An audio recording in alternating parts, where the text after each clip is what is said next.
예, 보신 것처럼 사흘째 이어지고 있는 이번 북한 노동당 중앙위의 전원회의는 여러 가지 점에서 특이한 점이 많습니다. 취재 기자와 어떤 점들이 그런지 좀 짚어보도록 하겠습니다.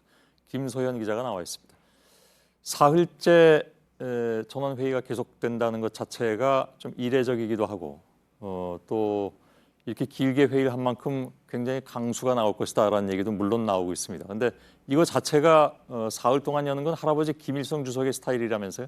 네, 그렇습니다. 29년 전 김일성 주석이 집권하던 1990년 1월에 닷새 동안 회의를 진행한 적이 있습니다. 예. 또 그에 앞서서 1970에서 80년대에는 전원회의를 사흘씩 여는 건 다반사였고 길게는 14일까지 연 적도 있습니다. 눈길을 끄는 건 아버지인 김정일 위원장은 전원회의를 거의 열지 않았다는 건데요. 이 때문에 김정은 위원장이 당을 중심으로 국가를 경영했던 할아버지를 따라가려 한다는 분석이 나옵니다. 예. 아, 그걸 2주 동안 연 적도 있습니까? 네, 그렇습니다. 예, 74년입니다. 예.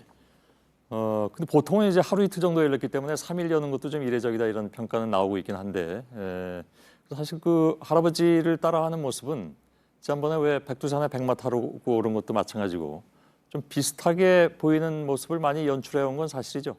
네, 이번 회의에서도 마찬가지였습니다. 특히 어제 하얀색 재킷을 입고 뿔테 안경을 쓰고 등장한 김 위원장을 김일성 전 주석의 회의 장면과 비교해봤는데요. 보시는 것처럼 매우 유사한 모습임을 알 수 있었습니다.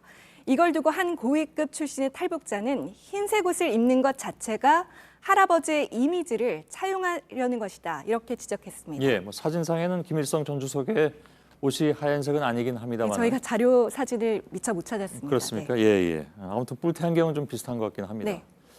1000여 명을 참석시켰다고 하는데 이게 뭐 거의 다 참석한 겁니까, 그러면? 네, 우리로 치면은 군수에 해당하는 시군의 당 위원장까지 모두 다 불러 모은 겁니다. 예. 굉장히 이례적인데요. 앞서 2013년에도 비슷한 규모로 전원회의가 열린 적이 있기는 한데 당시에 결정된 게 바로 핵경제 병진 노선이었습니다. 예. 핵개발과 경제발전을 같이 하겠다는 것이었죠.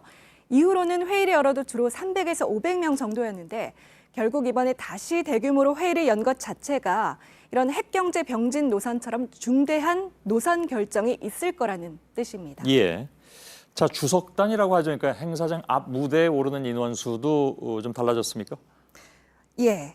지난 4월 전원회의 때는 김 위원장 혼자였고 또 그 전 회의 때도 소수의 정치국 상무위원들까지만 연단에 올랐습니다. 하지만 이번에는 18명의 정치국 위원들이 함께 자리를 했는데요. 이게 무슨 의미인지 전문가 분석을 잠시 들어보시겠습니다. 예.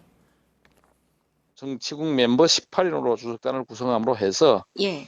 노동당 정치국의 상설 기능과 김정은의 유일 체제, 위상을 강화하는 그런 의미도 담고 있겠죠. 예. 예. 네, 쉽게 말해서 김정은 체제가 얼마나 공고하고 체계적이 됐는지를 주석단의 당 지도부를 쭉 집결시키는 걸로 과시를 했다. 뭐 이런 뜻입니다. 예. 참석자들의 면면은 그럼 어떻습니까? 네, 약간 변화가 있는데요. 대표적으로 회의 하루 전까지만 해도 이렇게 현장 시찰을 다니던 박봉주 전 총리가 주석단에서 사라졌습니다. 이 때문에 80세 고령인 박 전 총리를 빼면서 당 지도부를 좀 개편한 게 아니냐 이런 관측이 나옵니다. 예. 이걸 예측할 수 있을지 모르겠으나 혹시 내일 이후도 또 열릴까요? 전문가들은 뭐라고 얘기합니까? 많은 전문가들은 신년사를 준비하려면 하루 정도는 이제 휴식기가 필요한 것이 아니냐 뭐 이렇게 얘기를 하는데요. 사실 더 이어질 가능성도 배제할 수는 없습니다. 알겠습니다. 김소현 기자였습니다. 수고했습니다.